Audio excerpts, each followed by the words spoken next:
Olá, pessoal. Vamos lá, Melina fazendo graça aqui hoje pra gente. Melina hoje fez leitura também.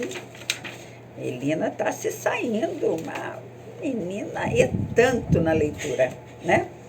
Então, paramos no capítulo 22, onde a autora faz algumas observações acerca dos significados e das palavras em uma outra língua, né? Ela citou que Ptah quer dizer Deus. Então, ela, todo o tempo no livro, faz questão de usar a palavra Deus, porque é uma palavra globalizada, digamos assim, né? Então, ela faz uma justificativa aqui, porque ela usa determinado tipo de expressões e palavras, tá bom? É por isto. Então, vamos lá. Melina, você pode pegar aquela almofadinha para vovó, por favor? Tá bom. Obrigada. Vamos começar o capítulo 23, cujo título é O Passado se Transforma em Presente. Garota levada, né? Da minha neta. Vamos lá. Ele estava ali e olhava tranquilamente para mim. Esse olhar, essa calma celestial que dele se irradiava, dava-me forças para suportar o enorme abalo, a infindável alegria de tornar a vê-lo. Seu nobre semblante continuava impassível, mas os olhos sorriam e senti que também ele se alegrava com o reencontro e com o fato de eu finalmente ter despertado. Pois ele sempre me vira. Seu olhar atravessava a névoa que encobria a minha consciência. Ele observou minhas lutas, assistiu aos meus sofrimentos e torturas e nunca me abandonou, mas me ajudou a despertar outra vez, a tornar-me consciente. A lembrança me atingiu com toda a força.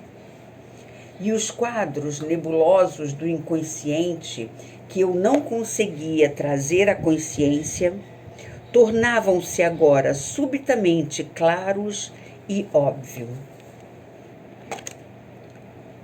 Novas imagens vieram à tona, novas recordações ocultas e enterradas no fundo do meu subconsciente. Como as peças de um mosaico, elas se ajustaram, formando o quadro total de uma vida passada num país às margens de um grande rio, o Nilo, no país das pirâmides. As cenas tornavam-se cada vez mais vivas na memória, à medida que as impressões da minha vida atual iam se desvanecendo, dando lugar ao consciente recém-desperto da pessoa que eu fora certa vez. O lugar em que eu estava sentada, no pequeno e simples quarto da casa da floresta, com sua vista maravilhosa que alcançava até o rio que cortava o vale ali embaixo, sumiu lentamente e deixei de vê-lo também. O espaço se abriu e tornou-se mais amplo. Percebi que estava num grande salão, que fazia parte dos meus domínios. Tomei consciência da presença de uma mulher gorda e amorosa que olhava para mim com imensa alegria. Mas é claro, hoje completo 16 anos e estou vestindo meu traje de gala a fim de comparecer à grande festa de recepção. Meu pai irá me apresentar como a substituta da rainha, que morreu prematuramente, como sua esposa e regente do país. Num grande espelho oval de prata, entalhado e esculpido com grande talento artístico, vejo minha imagem, o meu próprio reflexo, como se estivesse dentro dele. Vejo minha querida e boa velha Manu colocando as roupas em mim. Minha mãe morreu quando eu ainda era pequena. Recordo-me muito vagamente da sua figura pálida e delicada. Apenas os enormes olhos tristonhos brilham na câmara dos tesouros da recordação. Lembro-me de como me fitaram demoradamente pela última vez antes de ela morrer. Esse olhar estabeleceu um contato interior entre nós e continuo a senti-lo dentro de mim. Hoje, uma vez que vou ser apresentada como sua substituta na regência do país, sinto-o com ainda maior intensidade. Ele parece estar vivo. Estou pronta, completamente vestida diante do espelho e observo minha aparência. Gosto do que vejo. Sou delicada, esbelta. Minha túnica é muito fina, brilhante, sedosa e filetada a ouro. O cinto dourado destaca meu corpo esbelto, a gola acentua os ombros largos e o penteado enfatiza a expressão séria e firme do meu rosto. Sou vaidosa. Gosto de ver-me ao espelho. Lágrimas de alegria correm pelo rosto gorducho de Menu, cujo velho coração me considera a mais perfeita criatura do mundo. Os 2 representantes mais idosos do país vêm me buscar e me conduzem através do longo corredor até o grande salão de recepções. Com passos lentos, solenes, eles me dirigem em meio à fileira de nobres até a grande casa, até o faraó, para o meu pai, que a partir de agora será o meu marido. Ele está sentado no trono dourado como um retrato de Deus. Não é por acaso que seu nome é a Grande Casa. Sua pessoa representa o invólucro, a casa de Deus. Deus mora nele, irradia-se e manifesta-se por meio dele. A força do seu olhar é tão penetrante que as pessoas que não são inteiramente sinceras têm de baixar os olhos diante dele. Ele está sentado e olha diretamente na minha direção e através de mim. Olho para ele sem temor. Prendo meus olhos aos seus, pois sei que a energia incrível que se irradia deles é a força do amor. Ele vê tudo. Também vê que sou vaidosa e todas as minhas outras imperfeições. No entanto, ele as compreende. Ele é o próprio amor. Ele é o meu Pai. Perto do trono, um grande leão está sentado, imóvel, majestoso e digno, símbolo do poder sobre-humano do faraó. Alcanço o início da escada do trono e paro. Agora, o faraó se levanta, desce os degraus e retira de uma magnífica arca repleta de joias que o ourives lhe apresenta a mais linda joia, um peitoral de ouro que coloca sobre meus ombros. Em seguida, toma a tiara dourada que termina numa cabeça de serpente na testa e prende-a sobre o sedoso toucador branco sobre minha cabeça. Esse é o sinal de que pertenço à raça dos dominantes, dos filhos de Deus. É o símbolo dos iniciados. Em seguida, o faraó pega minha mão direita e me leva até o trono. Viramo-nos para os representantes do país e para as pessoas mais ilustres da nobreza.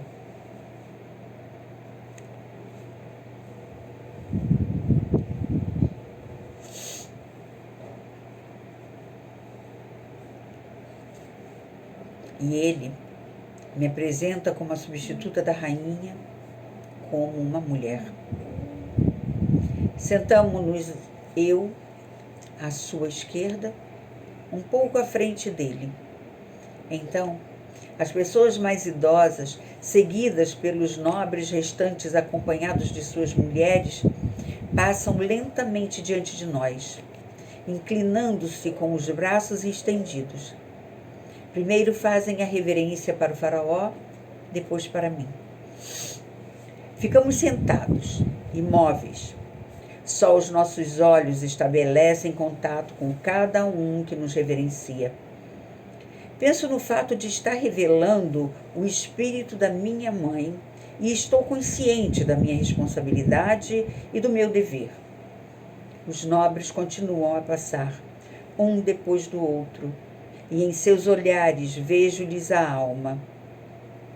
Em alguns olhos há verdadeiro amor e veneração. Em outros, inveja, curiosidade e covarde subserviência. Também o tesoureiro Mor, Ruka, inclina-se diante de mim. E como tantas vezes quando o encontro no palácio, lança-me um olhar um tanto zombeteiro, ousado e ainda assim carinhosamente confiante. Respondo à sua macriação com frieza de gelo. E a procissão de pessoas continua a passar. Nesse momento, vejo velhos e novos amigos, antigos colegas de folguedos, repletos de amor sincero. Aceito seus olhares e essa unidade nos enriquece. Assim, todos os presentes passam por nós, em total silêncio, ligados pelo Espírito. As longas cerimônias solenes, afinal, terminam. O faraó levanta-se dando-me a mão. Descemos lentamente a escadaria e abandonamos o salão, passando pelo meio de fileiras de estadistas e nobres. Meu pai me leva para seus aposentos. Senta-se, indica-me um lugar para sentar e fica olhando sorridente para mim durante certo tempo. Vejo que lhe agrado. Ele passeia o olhar pela minha silhueta, olha-me cheio de alegria e então diz: de agora em diante nos veremos mais vezes, pois você assumirá o lugar de sua mãe na sociedade e cumprirá as tarefas que ela executava. Nós a preparamos para essa missão por muitos anos. Você sabe os seus deveres. Mas, como lembrança desse dia, quero proporcionar-lhe uma alegria. Você pode pedir alguma coisa. Como já estava preparada para essa pergunta, você deve saber o que escolher. Sim, eu fora preparada e poderia realizar vários desejos, como as outras jovens. Poderia desejar lindas joias, pois as que eu usava se destinavam apenas a solenidades maiores, ou escolher uma bela viagem, ou um jovem leão amestrado, e coisas afim. Mas eu não queria nada disso. Meu pai, disse eu, veja o que trago como enfeite de cabeça. Faraó olhou para minha testa, para os meus olhos e respondeu: como é natural, a serpente dourada, o símbolo da classe dos dominantes, os filhos de Deus. Sim, pai. Mas ela também representa o sinal da iniciação. Não mereço usá-la, pois não sou iniciada. Meu desejo, que espero ver atendido, é tornar-me uma. Meu pai ficou muito sério. Minha filha, peça-me outra coisa. Você ainda é muito jovem e não está madura para poder obter a iniciação. Botões em flor não devem ser expostos aos raios abrasantes do sol, pois queimam-se e não podem se abrir. Espere até ter experiência suficiente sobre a vida física do corpo.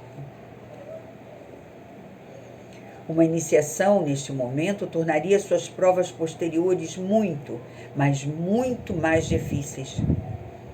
Para que acarretar sofrimentos desnecessários? Por favor, Peça-me alguma outra coisa. Pai, respondi, nada me agrada. Sinto tédio com tudo aquilo com que as outras pessoas sentem prazer. Por trás de tudo, vejo alegrias terrenas que correspondem aos desejos do corpo. Gosto muito de joias bonitas, mas o ouro também não passa de uma matéria que só é consagrada mediante a revelação do espírito, pelo trabalho do artista. Quando viajo, é claro que aprecio ver as lindas paisagens, ver todas as novidades que valem a pena. Porém, não posso me esquecer, nem por um minuto, de que tudo isso apenas é a criação, não o próprio Criador. Quero sentir as derradeiras verdades em sua realidade. Quero conhecer Deus. Quero conhecer o próprio Criador. Pai, você sabe que o processo a que chamamos vida é apenas uma aparência e um sonho.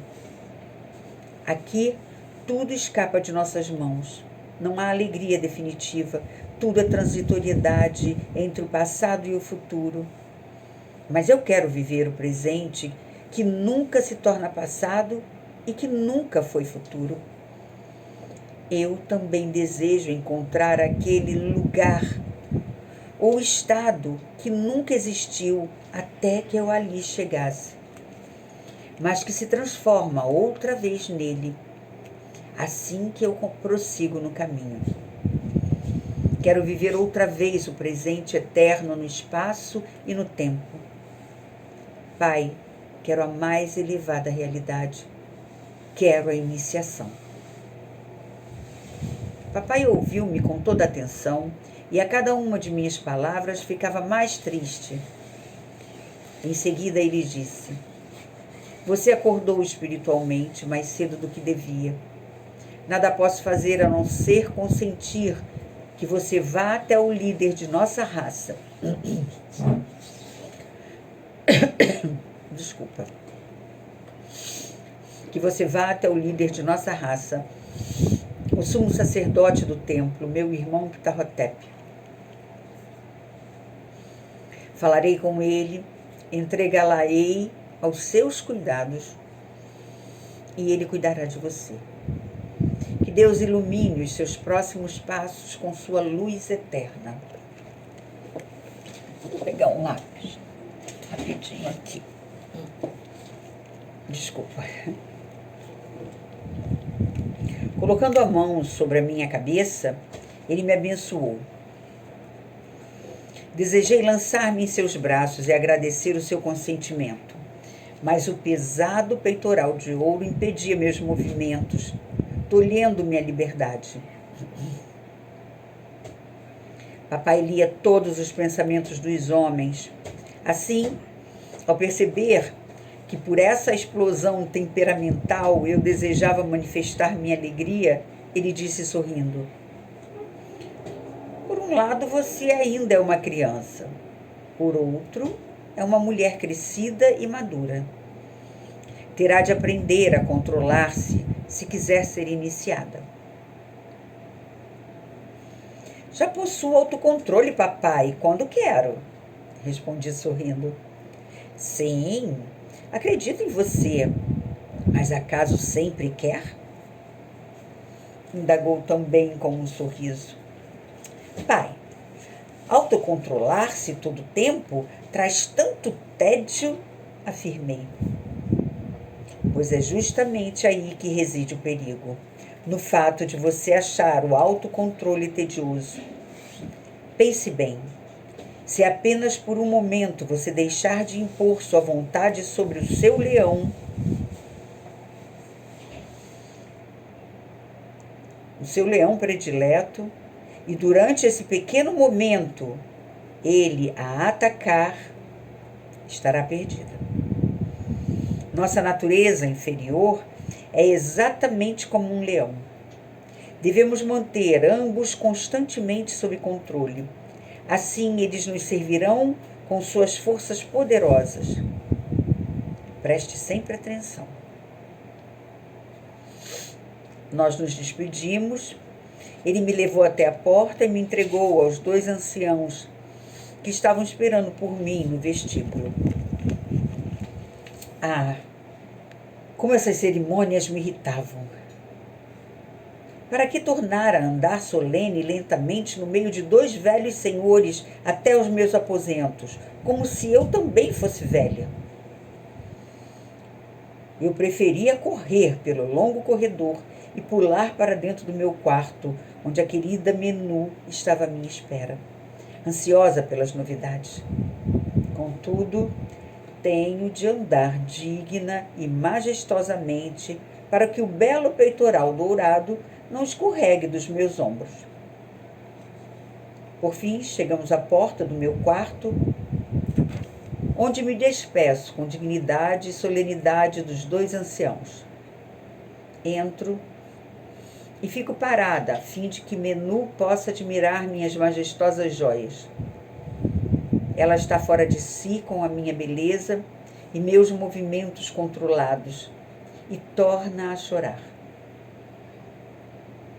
Isso por ser eu, segundo diz, tão parecida com a minha mãe. Veja, Menu, digo a ela, como você é ignorante. Não posso ser parecida com ninguém e não gosto quando você diz isso.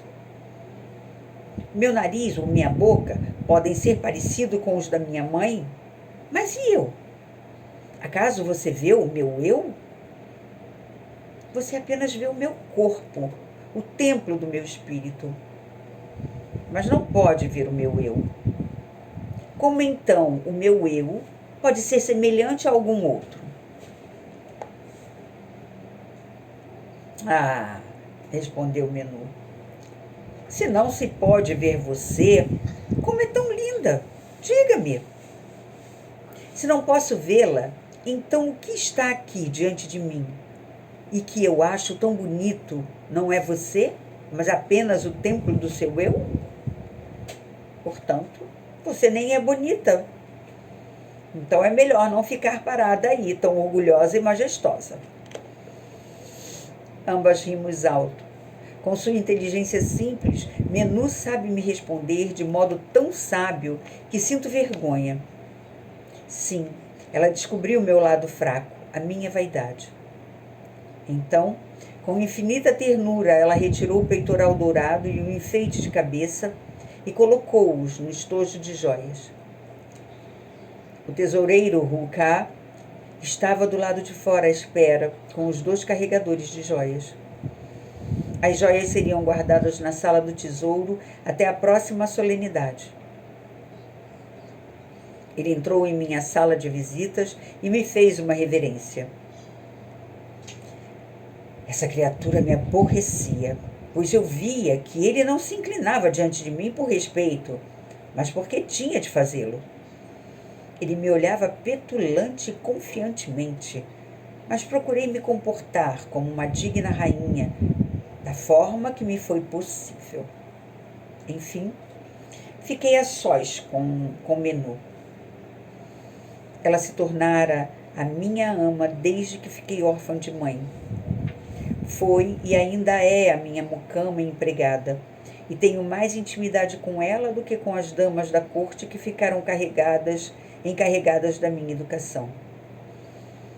Menu me amou desde o início tão ilimitadamente que eu podia fazer com ela o que eu quisesse. Gostava muito de tudo que eu dizia ou fazia, e eu não podia manifestar nenhum desejo que ela não se apressasse a satisfazer se estivesse ao seu alcance. Ficava a todo momento perto de mim, sempre por perto. E agora que eu precisava cumprir meu dever ao lado do meu pai, tremia de medo só de pensar que eu poderia, aos poucos, ser afastada dela.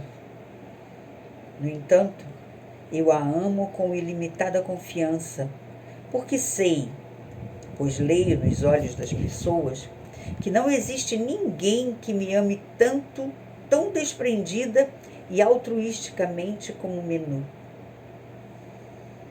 Durante a infância, quase nunca via meu pai.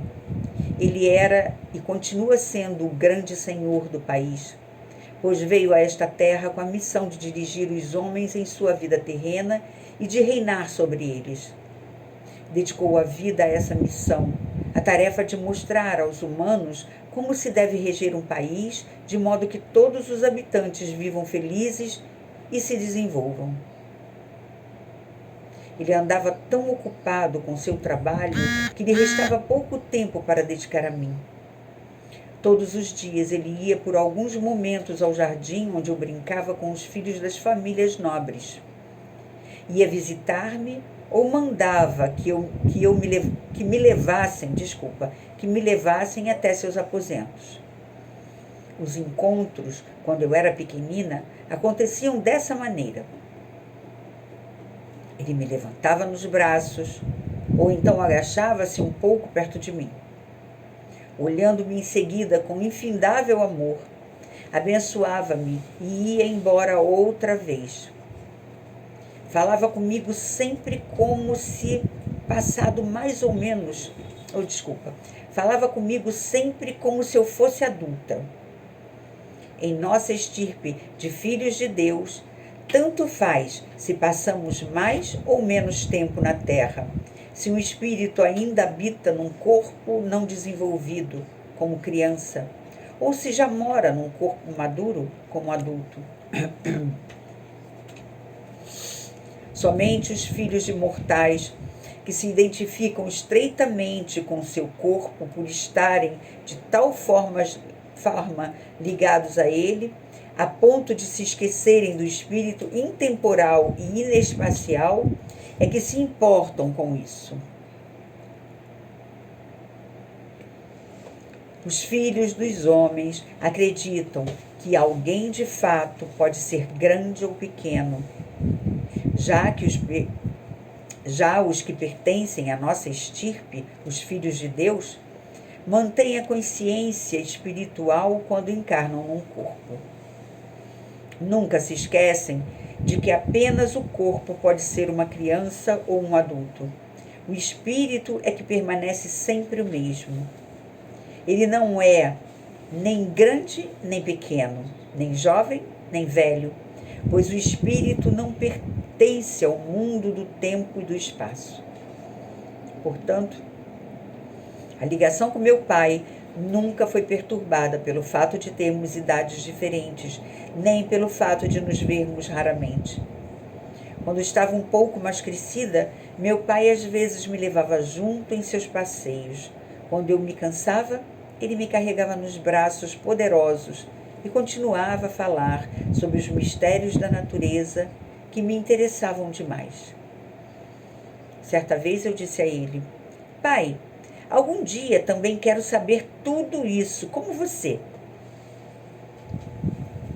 Quando você for iniciada, respondeu ele, terá consciência de todos os segredos do céu e da terra. Nunca me esqueci dessas palavras e pacientemente esperei o tempo em que seria iniciada. Embora sempre vivesse no meio de estranhos, nunca me senti solitária. Eu sabia que meu pai me entendia perfeitamente e que mesmo que não estivéssemos perto um do outro, continuávamos unidos em espírito. Eu lhe pertencia. E era assim também que eu estava unida à minha mãe. Mesmo que ela já não estivesse num corpo físico, no espírito estava indissoluvelmente ligada a mim. Quão pouco a unidade da alma depende do fato de os corpos estarem juntos. E aí está a minha querida Menu. Ela fica quase sempre comigo, nunca me deixa só. E, no entanto, eu não estou com ela. Ela pode me amar, mas não pode me compreender. Ela quase não tem pensamentos independentes, quase não tem vida independente. Ela vive em mim e está sob meu total poder, mesmo que eu não o utilize. Pois meu pai me disse certa ocasião que nunca devemos usar mal o poder que provém da superioridade do espírito. Neste momento, Menu está tão feliz como se tivesse sido apresentada à corte, como mulher do faraó, como se ela fosse bonita e tivesse recebido de presente joias, qual representante da rainha. Ah, minha querida Minu, com toda a naturalidade, ela me perguntou qual havia sido o desejo que eu expressara ao meu pai. É claro que é a iniciação, respondi. O quê?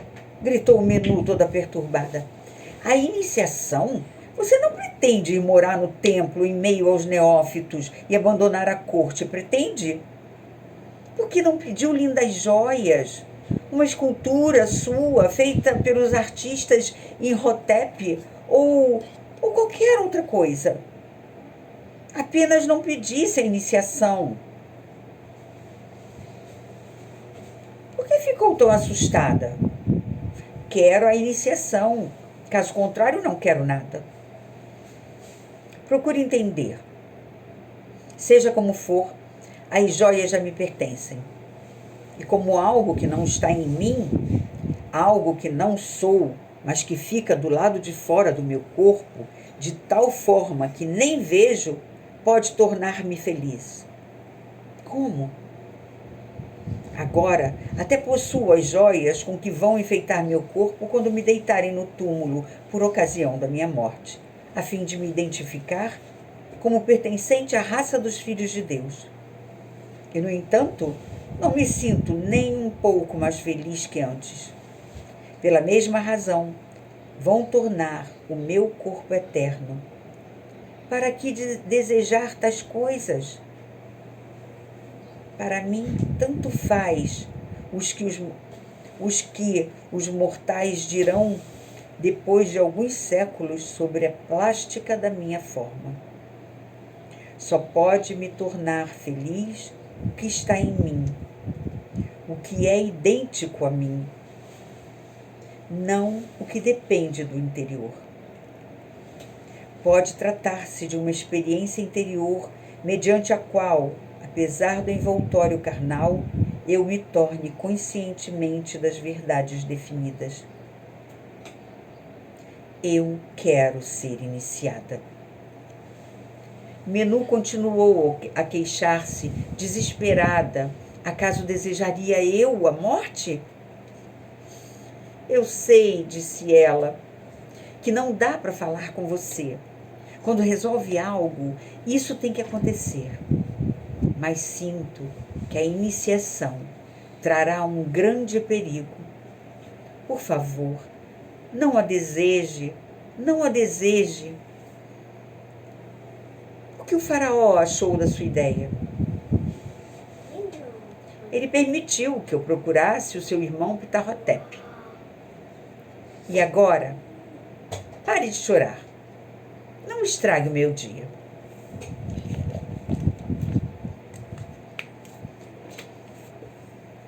Aqui terminamos, então, o capítulo 23, né? Onde começa uma bela aventura, né? No Egito, essa encarnação, essa outra vida que a Esther teve no Egito. Muito bonita, né? A narração dela. Então é isso. Ficamos aqui. Nos vemos daqui a pouquinho no capítulo 24. Até mais ver.